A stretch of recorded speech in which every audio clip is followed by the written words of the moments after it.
ನಮಸ್ಕಾರ ಸ್ನೇಹಿತರೆ, ನನ್ನ ಹೆಸರು ಶಿವಪ್ರಕಾಶ್ ಅಂತ. ಕಳೆದ 2 ವರ್ಷದಿಂದ ನೆಟ್ಸಪ್ ಕಂಪನಿಯಿಂದ ವರ್ಕ್ ಮಾಡ್ತಾ ಇದ್ದೀವಿ.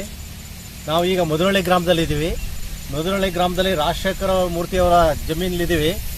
ನೋಡಿ, ಇವು ನಮ್ಮ ಕಂಪನಿಯ ನೆಟ್ಸಪ್ ಕಂಪನಿಯ ಟಿಮ್ರಿಚ್ ಮತ್ತು ಬಯೋ 99 ಈ 2 ಪ್ರಾಡಕ್ಟನ್ನು ಸ್ಪ್ರೇ ಕೊಟ್ಟು ಜಸ್ಟ್ ಒಂದು ಸ್ಪ್ರೇಗೆ ನೋಡಿ ಈ ಉತ್ಪನ್ನ ನಮ್ಮ ಉತ್ಪನ್ನ ಹೆಂಗೆ ವರ್ಕ್ ಮಾಡಿದೆ ನೋಡಿ. ಬೆಳೆ ಯಾವ ಥರ ಇದೆ ನೋಡಿ, ಭಾಳ ಅದ್ಭುತವಾಗಿದೆ. ಇದೇ ಥರ ನೀವು ಎಲ್ಲ ಪ್ರತಿಯೊಬ್ಬರು ಸಹ ನಮ್ಮ ಈ ಉತ್ಪನ್ನವನ್ನು, ನಮ್ಮ ನೆಟ್ಸಪ್ ಕಂಪನಿ ಉತ್ಪನ್ನವನ್ನು ಉಪಯೋಗಿಸಬೇಕು ಅಂತ ನಾನು ಕೇಳ್ಕೊತಾ ಇದ್ದೀನಿ. ಮತ್ತು ಅದೇ ರೀತಿ ನಮ್ಮ ರೈತರು ಇದ್ದಾರೆ, ನಮ್ಮ ರಾಜಶೇಖರ ಮೂರ್ತಿ ಇದ್ದಾರೆ, ಅವರ ಅಭಿಪ್ರಾಯವನ್ನು ಕೇಳಿ ಯಾವ ಥರ ಇದೆ ಬೆಳೆ ಅಂತ. ಸರ್ ನಮಸ್ತೆ, ನಾವು ಮಧುರಳ್ಳಿ ಗ್ರಾಮದ ರಾಜಶೇಖರ್ ಅಂತ. ನಮ್ದು ಇಲ್ಲಿ ಡಬಲ್ ಮೇನ್ ರೋಡ್ ಇದೆ. ನಾವು 10 ಎಕರೆಗೆ ಸೇತು ಸಿಮ್ರಿಚ್ ನೆಟ್ವರ್ಕ್ ಕಂಪನಿ ನಾವು ಸ್ಪ್ರೇ ಕೊಟ್ಟಿದ್ದೀವಿ. ನನ್ನ ಮುಖಾಂತರ ನಮ್ಮ ರೈತರಿಗೆ ಕೊಡಿಸಿದ್ದೀವಿ. ಅದೇ ಥರ ನಾನು ಕೂಡ ಇಲ್ಲಿಗ ಸ್ಪ್ರೇ ಮಾಡಿದ್ದೀನಿ. ನಾನು ಒಂದು 2 ಎಕರೆ ಮಾಡಿದ್ದೀನಿ.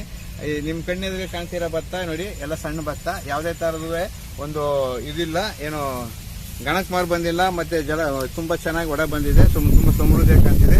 ಒಂದು ಸ್ಪ್ರೇ 2 ಸ್ಪ್ರೇ ಕೊಡಬೇಕಾಗಿತ್ತು, ಅದರ ಒಂದು ಸ್ಪ್ರೇಯಲ್ಲಿ ಈ ಮಟ್ಟದಲ್ಲಿದೆ ಅಂತ ನಾನು ನಿಮಗೆ ಹೇಳ್ತಾ ಇದ್ದೀನಿ. ತುಂಬ ಚೆನ್ನಾಗಿದೆ.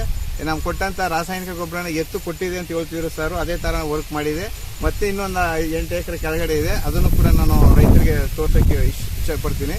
ರಾಸಾಯನಿಕನ ಕಮ್ಮಿ ಬಳಸಿ ಮತ್ತೆ ಇದನ್ನ ನಾವು ಜಾಸ್ತಿ ಬಳಸಿದೀವಿ. ಈಗ ರಾಸಾಯನಿಕ ಗೊಬ್ಬರ ಅತಿಯಾಗಿ ಏರಿಕೆಯಾಗಿ ಮತ್ತೆ ಬರ್ನ್ ಆಯ್ತಿತ್ತು ನೋಡಿ. ರಾಸಾಯನಿಕನ ಜಾಸ್ತಿ ಬಳಸಿಲ್ಲ ನೋಡಿ.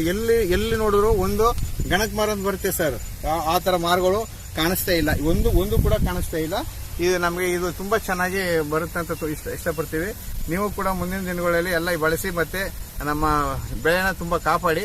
ಇದು ಹೆಚ್ಚು ಕಮ್ಮಿ 40-45 ಎಕರೆ ಬ್ಯಾಗ್ ಬೆಳಿಬಹುದು ಅಂತ ಅಂದಾಜು ಮಾಡಿದೀವಿ. ಆಲ್ರೆಡಿ ನಾವು 47 ಗಂಟೆನೂ ಬೆಳೆದಿದ್ದೀವಿ. ನಾವು ಬಳಸಿ ಬೇಕಾದ್ರೆ ಅದನ್ನು ಉದಾಹರಣೆ ಕೊಡ್ತೀವಿ. ನಮಸ್ತೆ ಸರ್.